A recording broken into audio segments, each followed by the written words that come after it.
Qui peux-tu donner la vie? Quand un commerçant vous dit que son produit est le meilleur, pour lui, ce n'est pas mentir, c'est la promotion des ventes. Cependant, les utilisateurs finaux sont les mieux placés pour dire si un produit est bon ou non. Les utilisateurs finaux sont donc les meilleurs marketeurs. Il y a plusieurs siècles, il y a eu une dispute entre 12 familles pour savoir qui d'entre elles était l'élu. Devinez comment le problème a été résolu?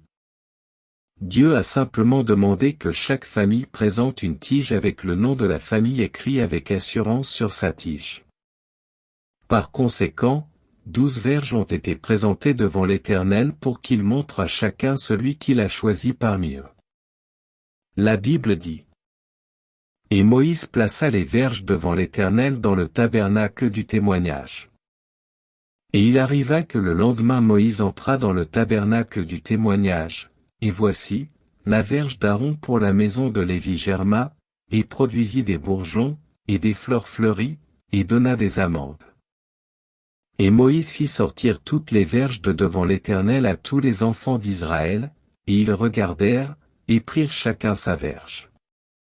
Et le Seigneur dit à Moïse: Apporte de nouveau la verge d'Aaron devant le témoignage, pour qu'elle soit gardée en gage contre les rebelles, et tu m'ôteras tout à fait leur murmure, afin qu'ils ne meurent pas. Nombre 17, 7-10, LSG. Juste en une nuit, une tige morte et sèche parmi toutes les autres tiges a germé. Il a bourgeonné, fleuri et fruité. Personne ne connaissait les sources des verges ainsi présentées devant l'Éternel, mais le fruit qui est venu de la verge ressuscitée montrait de quelle sorte était la verge. Il est devenu clair que la tige était de souche amande. Chaque famille est venue plus tard devant la présence de Dieu pour retirer sa propre tige morte et toujours morte avec le nom de famille toujours clairement écrit sur la tige. Cependant, une seule tige restait dans la présence de Dieu et c'était la tige avec la vie ressuscitée.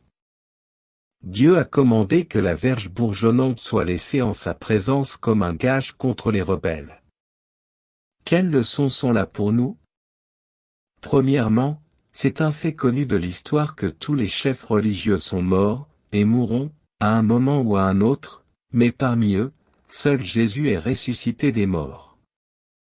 Deuxièmement, il n'y a que Jésus, parmi tous, qui reste vivant jusqu'à aujourd'hui et il est attendu de retour d'un moment à l'autre. Ce fruit de vie qui est venu de Jésus a prouvé à tous qu'il avait été à toujours sa source en celui qui est la vie, DIEU. Le fruit de la mort chez d'autres chefs religieux a prouvé qu'il avait tout leur source ailleurs. À votre avis, qui peut donc vous donner la vie? Évidemment, Jésus. Jésus a dit. Jésus lui dit, « Je suis le chemin, la vérité et la vie, nul ne vient au Père que par moi. » Jean 14h6, LSG.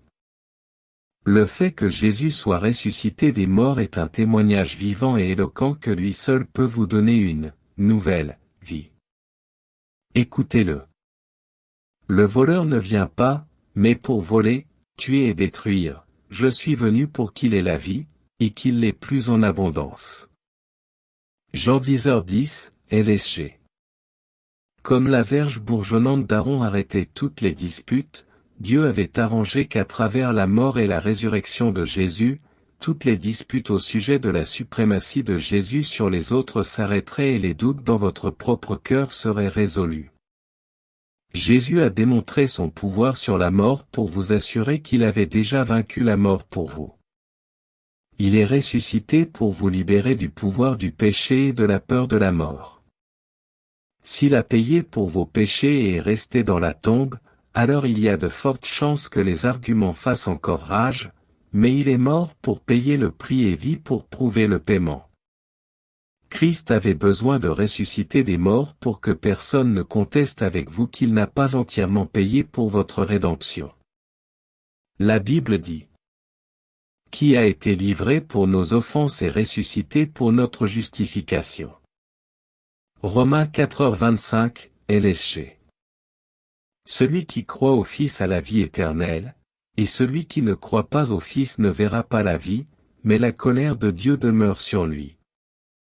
Jean 3h36, LSG. Pourquoi ne pas venir à celui qui n'a aucune trace de péché, comme l'atteste la Sainte Bible et d'autres livres, pour vous sauver du pouvoir et de la culpabilité du péché? Pourquoi ne pas venir à celui qui a la preuve de la victoire sur la mort afin qu'il puisse vous sauver de la mort éternelle et de la damnation? Vous venez de demander comment? Tout ce dont vous avez besoin est juste de reconnaître vos péchés et vos insuffisances. Confessez-les et demandez-lui pardon, puis demandez-lui de venir dans votre cœur et d'y vivre à partir de ce moment, promettant de vivre le reste de votre vie par sa direction, par sa parole et son Saint-Esprit.